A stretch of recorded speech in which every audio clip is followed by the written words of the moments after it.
So not only am I tall, I'm also fat. Let's give it up for Jim Brown, for Chester Constable, for Naomi Townsend, and for Ollie Horn, everybody!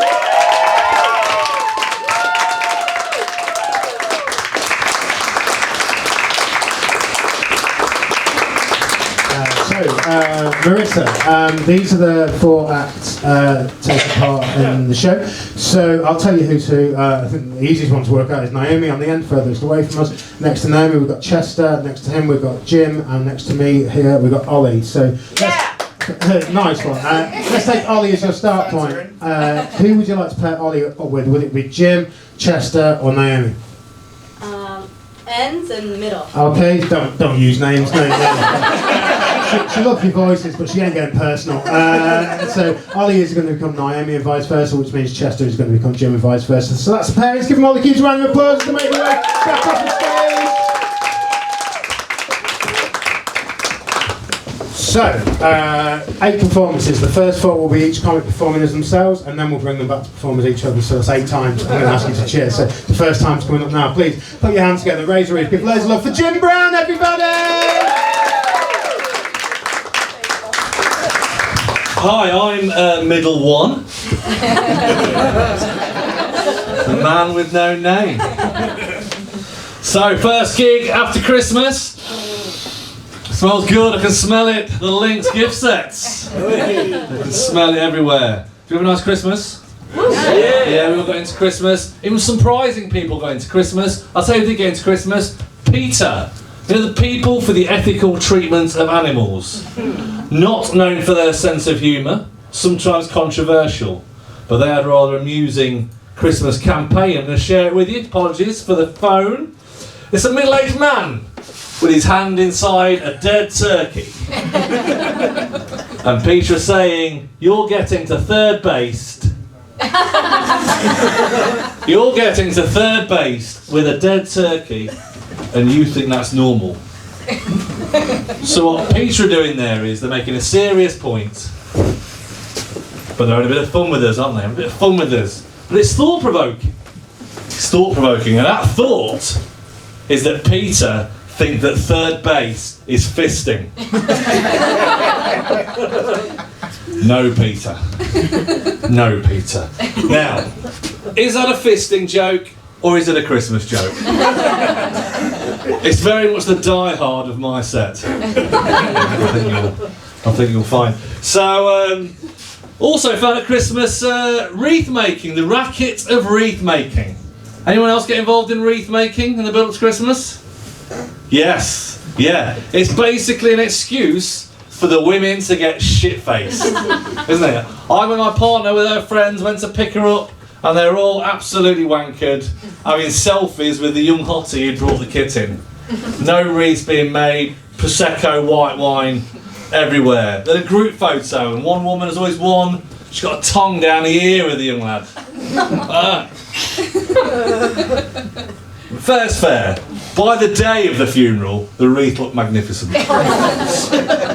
Really, they did him proud. They really did. They really did. But I got carried away as well. I'm going to these online police auctions. Have we had online police auctions? Yeah. Yeah?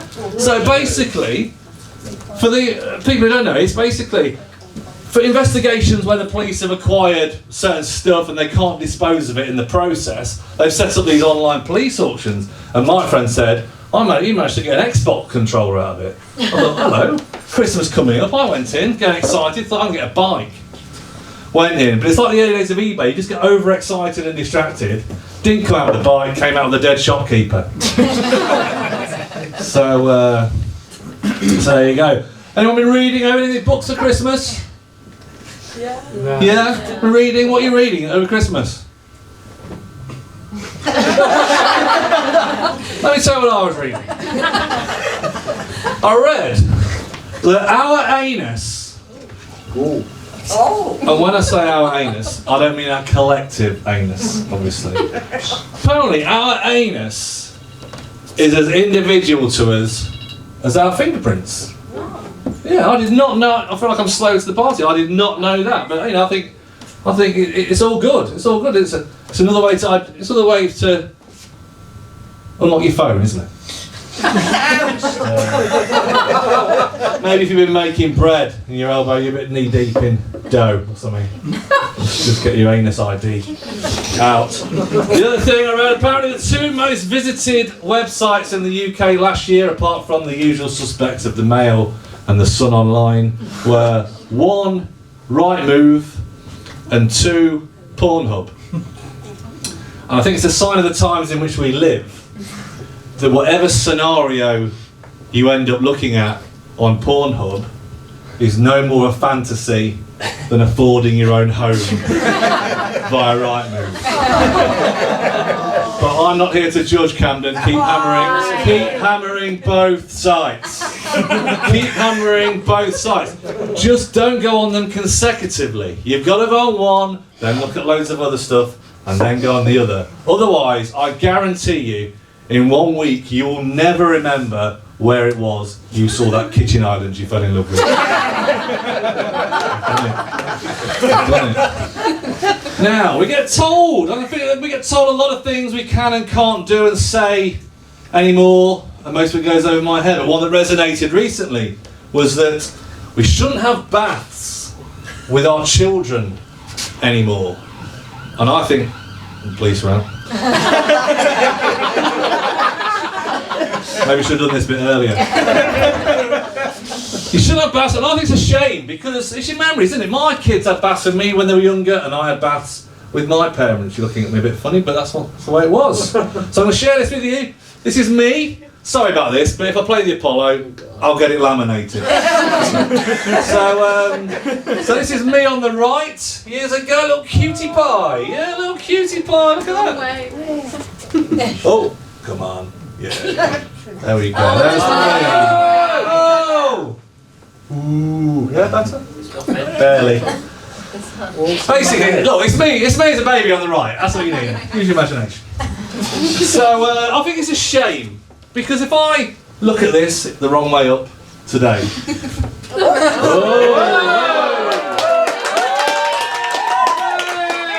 You know what young'uns like on our phones all the time. So basically, if I look at this today, I think it's a shame. It is your memories. And if I look at this now, it's one of my probably one of my favourite photos I've got of Jeff from up the road. Wasn't even worth it, was it? All the phone shenanigans. I've been Jim Brown, thanks for listening. Good night.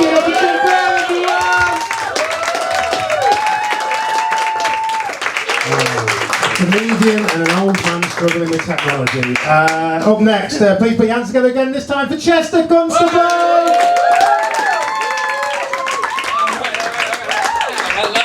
Hello, my name is indeed Chester Constable.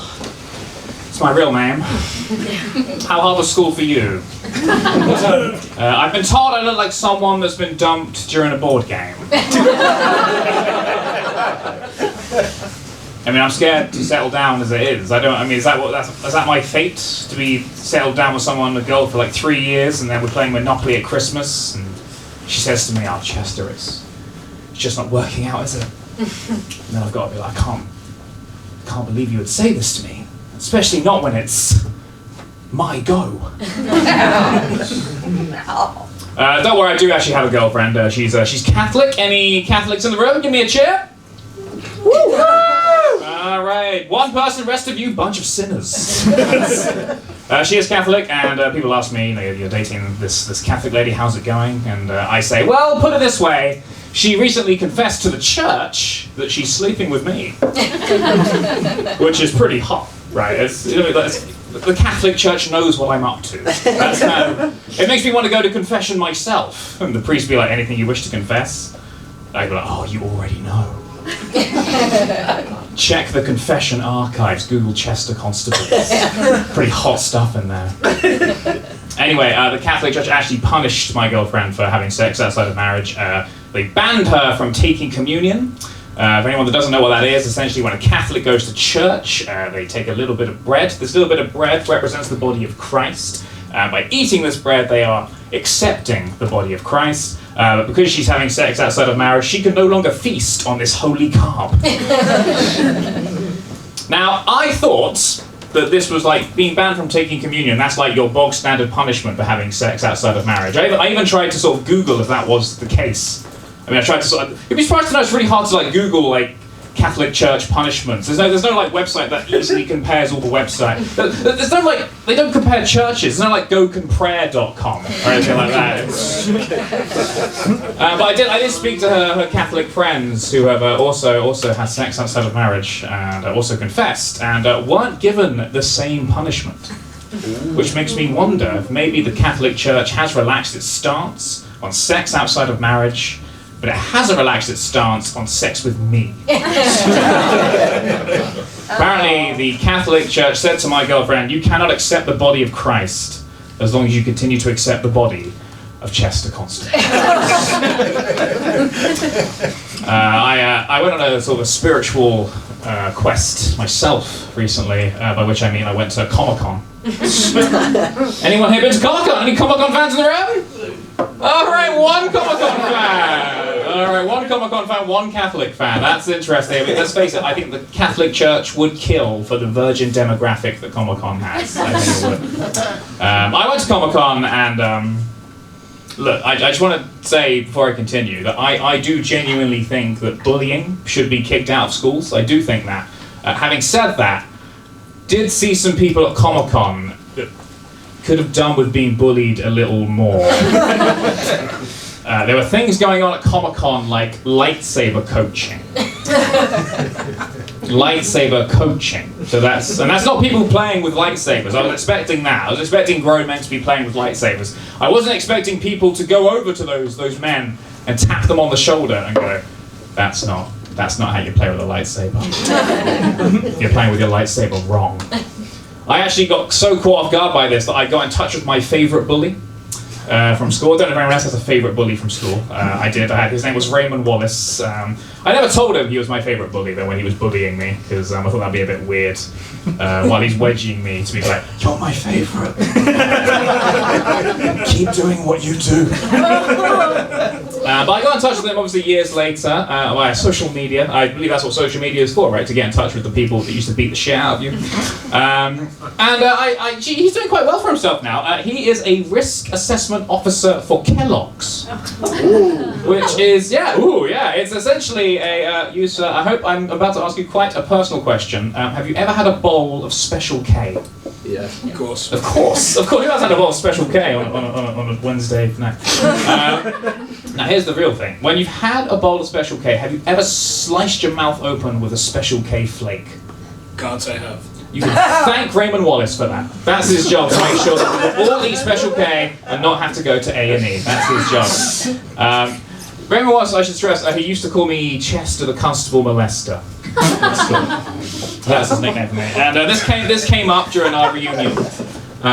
He said, I basically brought it up. I said, "Raymond, do you remember when you used to call me Chester the Constable Molester?" Remember that? Because I can't stop thinking about it. I just want to know, now that we're friends, Chester the Constable Molester, who is that? Who is that person? Is that a constable that molests people? Chester the Constable Molester? Or is that someone that molests exclusively constables? Chester the Constable Molester. Because I would rather the second one. Because that's at least sort of anti-authority, isn't it? It's not, that guy's complicated. He's not necessarily a bad guy. He's just working out, isn't he, the Constable Molester? It's not, the sort of character Tom Hardy might play. And he said, "Chester, I'll be honest, that was a long time ago at school. I don't remember calling you that. I'm glad you called me though. I've still got a lightsaber. Do you want it back?" Oh, and now my coach says I'm not ready. All right, guys, I've been Chester Constable. You've been lovely. Please join me. Chester Constable! And keep it going to Naomi Townsend!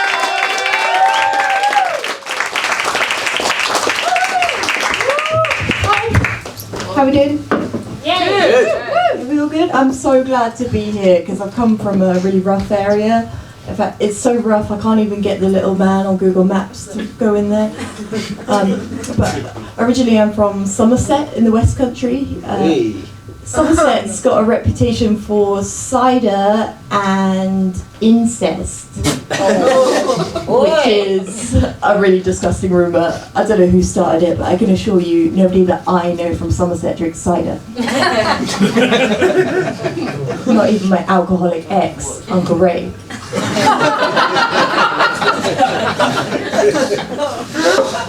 My family have been quite worried about me being in London during the cost of living crisis. I actually caught my grandma trying to slip me 20 quid the other day. And I couldn't take that from her. Bless her, she's already given me so much when I called her up last week, pretending to be the bank. My grandma was born in 1929, which makes her racist. I'm 32 now, but on the inside, I still feel like a little girl, thanks to my pelvic floor exercises.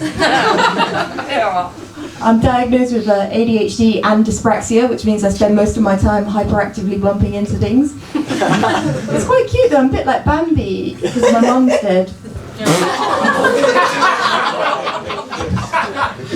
I recently found out that I'm single.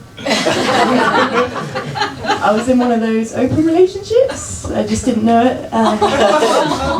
But dating's so confusing, isn't it? Just because you've got a dog, a mortgage, and a cheese plant with someone doesn't mean they've come off Tinder. A guy will get you pregnant and then be like, "Oh my God, I'm so happy for you. You're going to make a great single mum." I used to call my ex my sugar daddy because he was diabetic. And I even had him saved in my phone as Daddy Type 2. Which was fun until one day I got him confused with my actual daddy. And I accidentally sent a picture of my pussy to my boyfriend.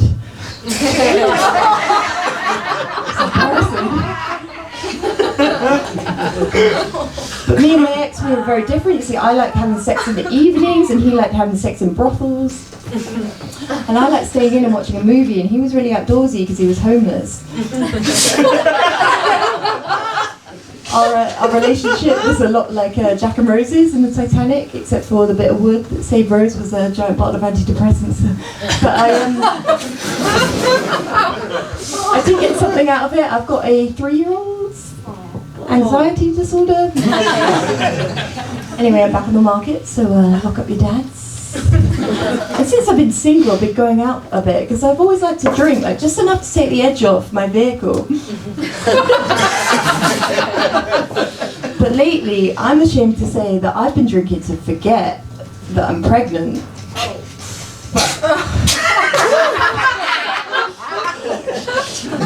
I've been trying to work on myself a lot lately, so I've started therapy. And therapy's a weird one, isn't it? You have to be raw and honest with your therapist, but not so raw and honest that you get sectioned. I've been using my sessions to work through my childhood trauma, like the fact that I still blame myself for my parents' divorce, because I was the one to tell my dad that my mum was having an affair, and that really upset my mum, because she wasn't.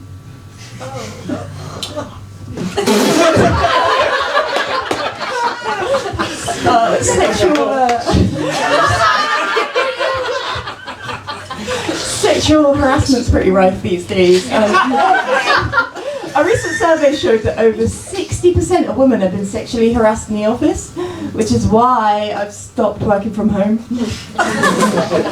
And there's a lot of sexual predators in the news at the moment. And it's scary, isn't it? You think you're safe and actually you're just surrounded by snitches.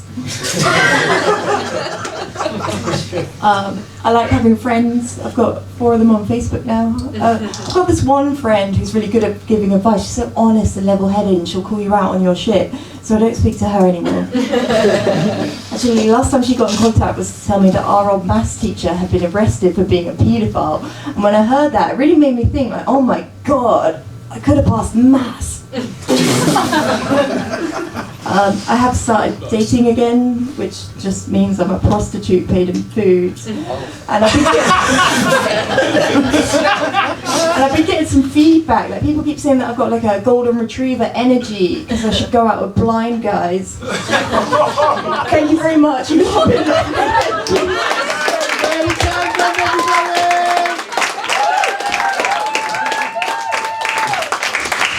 You felt sorry for her before you laughed quite a few times. It's mental, that is. But thanks for laughing as well, guys. They were funny jokes. Up next, our final act performance themselves before we mix things up. Give loads of love for Ollie Horn! Yeah, this is great. This is good. It's nice performing to an audience full of people that have kept their coats on. Because from my perspective, it doesn't seem like you're cold. It just seems like you're still on the fence about when you stay. 3 acts in. Yeah, my name's Ollie. I'm tall. Got that? Yeah. There aren't many of you. I can get you one by one if I have to, but I am tall. Yeah. Well done. Hell yeah, dude. Thank you. Now, it's important to acknowledge that, right? Because if you meet me on Zoom or like watch me on YouTube or TV, I am just fat. But here I am tall and fat. And that is aesthetically better. Medically worse, it is just more fat for the heart to pump. It's good being a tall comedian. I'm the tallest one on the show, which means I'm the best one. Why? Because it means I'm very empathetic. Very empathetic guy, because I have been most of your heights. I know what it's like to be. How tall are you? I don't know meters. 5 foot 1 inch. 5 foot 1 inches. Yeah. That takes me back. It's like when I took my GCSEs. I go better than you think. The previous act talked about therapy. I had a very interesting thing happen to me last year, right? Because I made a very brave decision to let my girlfriend break up with me, and it did make me sad. It made me so sad that I decided at 4 a.m. to bulk buy therapy. That was my decision, right? Because I was worried whether I might be depressed. I think you can diagnose someone that buys therapy on a voucher as depressed. I'm so sad. No, but the thing is that, before I did therapy, I thought therapy was for losers who can't solve their own problems, right? Now I've done it, I know that is exactly what it is. But it works, so fair enough, right? But this is the thing, right? I bought 10 sessions in bulk, right? I bought 10 therapy sessions. It cost £450, so I was convinced I'd be sad forever, and each session lasted 45 minutes. And those numbers divide too easily, because it meant that every minute of therapy that I was having, I had to work out whether I was getting £1 worth of value or not. Right? I really put the pressure on. Like, the sessions would start with, "Oh, Ollie, how's the weather with you?" "Not worth 50p, love. Crack on." That's what we had. But eventually, after a while, I kind of realised that therapy is just about like some problems are yours to solve, and then some problems aren't yours to solve, right? And if you can solve the problem yourself, work out whether you want to. And if you don't, that's fine. Also, she was a minger, and so in the end, everything was fine. And I realised that after like 3 sessions, which then meant I had 7 sessions left and a no refund policy. I did therapy for the fact that I was the victim of a scam. I was so cross. Do you know what it's like turning up to therapy that you don't need? I just had to make things up, right? She's like, "Oh, how are you?" "Oh, my dog's gay. I haven't got a dog." No, I do. I've got a husky dog. Well, he's actually a Labrador, but he talks like this. So, good stuff. That's a joke, isn't it? I used to live in Japan. It's a bit of a red flag. That's funny as fuck. What did you say? Oh. That's funny as fuck. I might have. Yeah? I mean, everyone else laughs, but you were like, "No, he needs to know." Why do you think it's a red flag that a white guy happens to speak an Asian language fluently? It's a little bit of a red flag. Yeah. The rest of it's white. The rest of it's white? Are you making a joke about the Japanese flag? Fucking interrogation. Yeah. Because that's... What's the policy of the audience bringing their own jokes? I'll let you know when I hear one.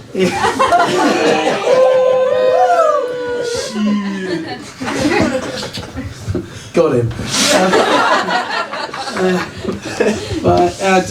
I learned Japanese. Japanese is a really interesting language because the verb is in the middle of the sentence in English, right? But in Japanese, the verb goes at the end, right? Like in English, it's like I eat chips. The main bit's in the middle, right? I shat myself, right? Just the normal. Right? In Japanese, right, the verb goes at the end, which means, right, you got to wait to the end of the sentence to find out what the hell is going on. Right? I know why they're such a patient people now. They're just bored, right? No, because you're speaking to a Japanese guy and he's like, "I," and you're like, "Yeah." And then he goes, "Sushi," and you're like, "Yeah, what did you do with it?" Right? It's a reflexive verb, shove it up your arse. Very good. So, the interesting thing about Japanese, right, is it's a language that uses pictograms, right? And I remember one time in Tokyo, I was stood outside a toilet door, don't worry about it, and on the back of the toilet door, right, there was a sign in the Japanese kanji, right? And the sign said, "Shuri-chu," right, in Japanese. Good luck pronouncing that. Get it wrong, you're racist, remember. So the sign in Japanese said "Shuri-chu," Shuri-chu, right? And I asked the Japanese guy, I was like, "What does this sign mean? I've never seen these characters before," right? And this guy explained that "shuri" is the Japanese word for mending or fixing, right? Or repair. And then "chu" means waiting for or pending, right? I was like, "Okay, what does it mean?" And he went, "Oh, that means the toilet's broken." But they don't say that in Japanese, they say it's pending repair. That's beautiful, isn't it? Like we'd say, "Oh, that's fucked," actually. Right? Whereas the Japanese is very poetic, it's pending repair. It's changed my life because I'm no longer single, I'm pending wife. And that's enough from me. Nice to meet you all, love you, bye!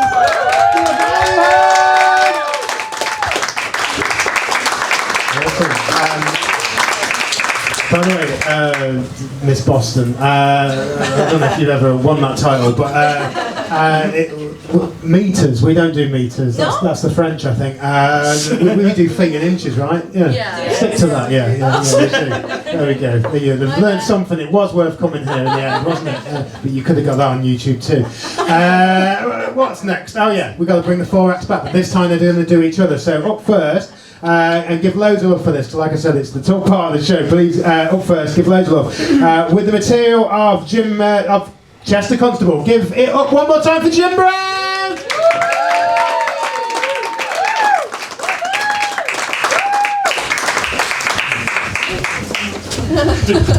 It's a bit harsh on you, wasn't it? No, well, not that, but you don't even do names. How can you expect to do measurements? What about Brexit? What? So, bear with me, my memory isn't as good as it was, but I am genuinely a police constable. And I once did a dump on a board game.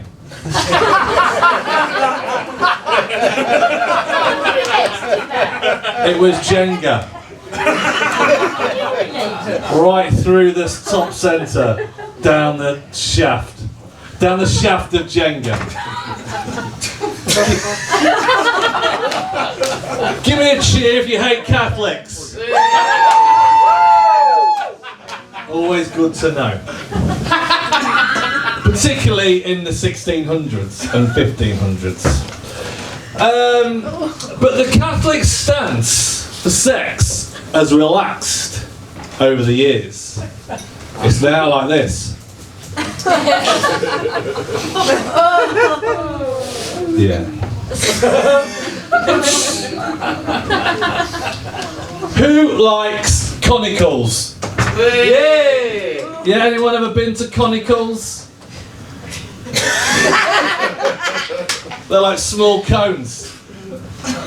Yeah, that bit lost me as well. I don't know where I was going with that. Who had a favourite bully? He did. Yeah, he did. Oh no. Yeah, I had a favourite bully. My favourite bully was Jeff from up the road. And he loved Kellogg's Special K. And he'd say, "James," because I was a child, he'd say, "James, eat your Special K. Otherwise, I'm taking you in the bath."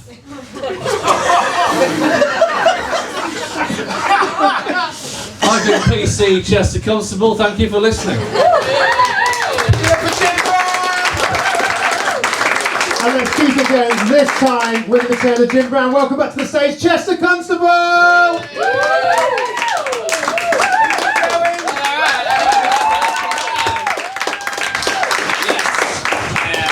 Oh shit.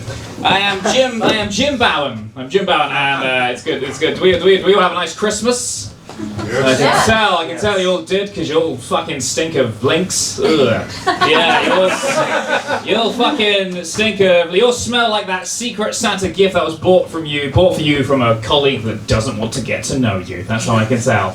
Now we've started. Over Christmas, I watched a video where a man fisted a turkey. That's what I did at Christmas, and he called it third base, and that was the only thing that bothered me about the video. It's not third base, it's fisting. La la la la la la. It's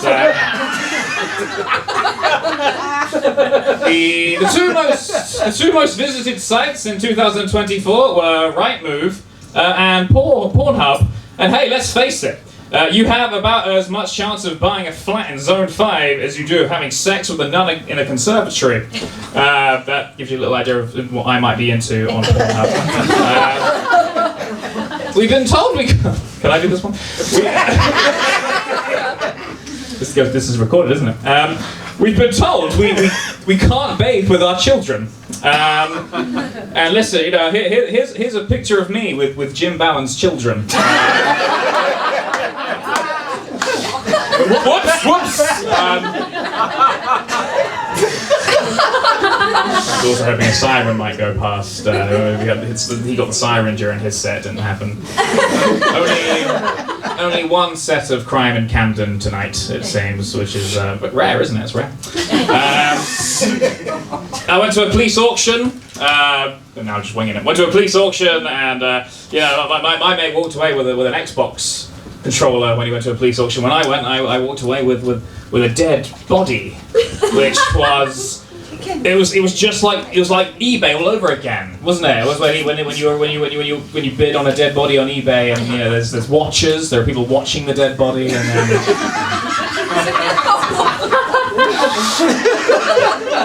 then you put in like a £6.50 bid as a joke, assuming you'll be outbid for it, and then no one outbids you, and bam, the dead body's yours. Listen, that's all I'm going to do. I've been Chester Constable. I've been Jim Bowen. Thank you very much. Chester Constable. I think the eBay dead body's got something in it. One of you should do that long term. Up next, this time with the material of Ollie Horn. Welcome back to the stage, Naomi Townsend.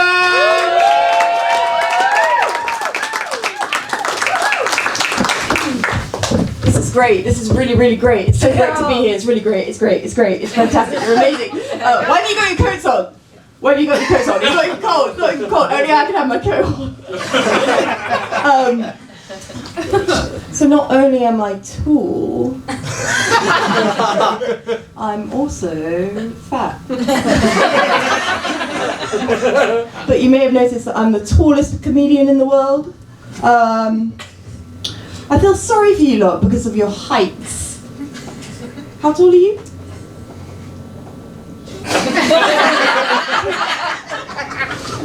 5'9". 5'9". I remember that height. I remember it very nice. Back in the day. I had to let my girlfriend escape. Which made me cry. But luckily, I buy therapy in bulk, and I bring up money in all of my therapy sessions because I'm so tight with my therapy money, it keeps me up at night. I lived in Japan. Don't make jokes about the flag. It wasn't me. I make the jokes. Don't make jokes about the flag. Japanese shoes. When I was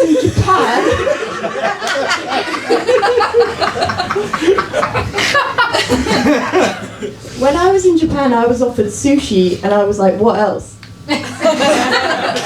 But the main difference I noticed between here and Japan is that when I break a toilet in Japan, they're polite about it.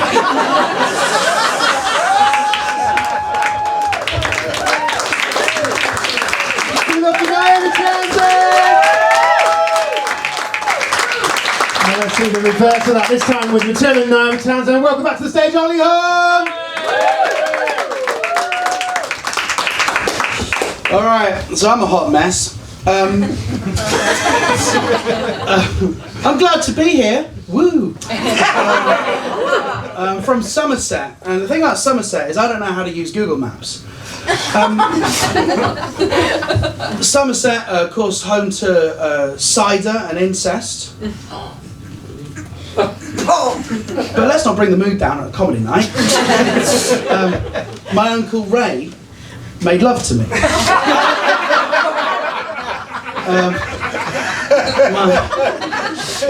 My family are worried that I'm in London, so obviously can't be trusted. My grandmother was born in 1929, so she's old, and although I look old, I'm actually 32.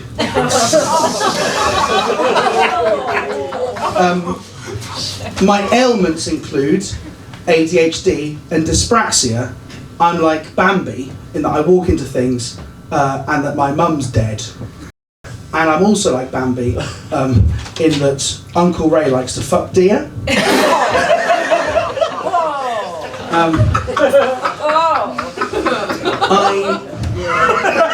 I found out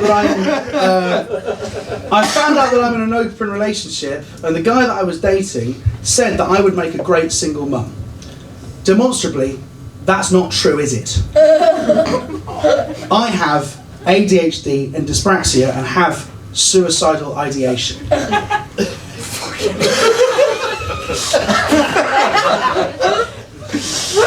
I'd like to talk about on this topic. I sent a picture of my pussy to my boyfriend, Uncle Ray. But given that was in Somerset, it would have had to have been printed out.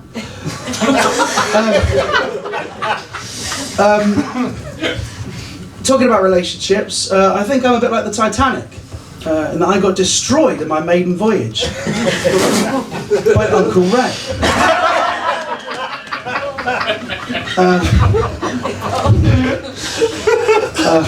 I've had an anxiety disorder since I was 29 years old, apparently, but that's probably when it was diagnosed, not when it started. I like to drink. Surprise. Can I shock you? I've not got my shit together. Something about therapy. I don't know, I just don't think comics should talk about therapy on stage. My parents' divorce was my fault, so often intergenerational trauma flows one way. Not in my household. Back up it goes. Which is interestingly what Uncle...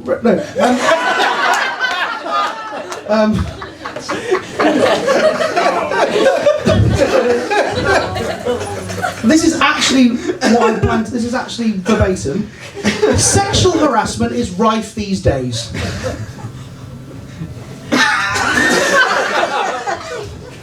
I'm not sure what these days mean. I think it might be forever. I don't think we're peak sexual harassment.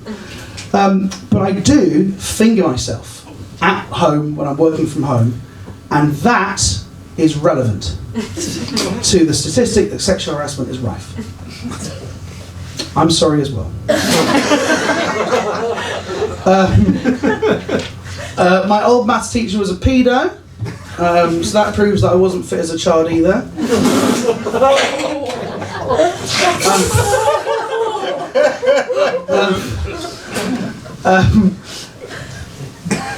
I'm dating again.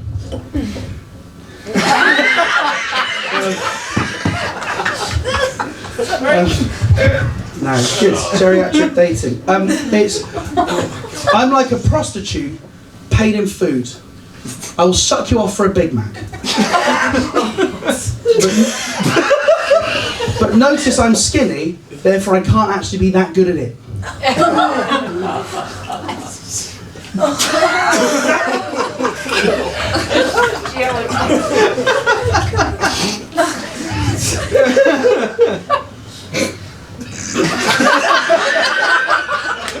I'm obviously ending on an Uncle Ray joke, yeah.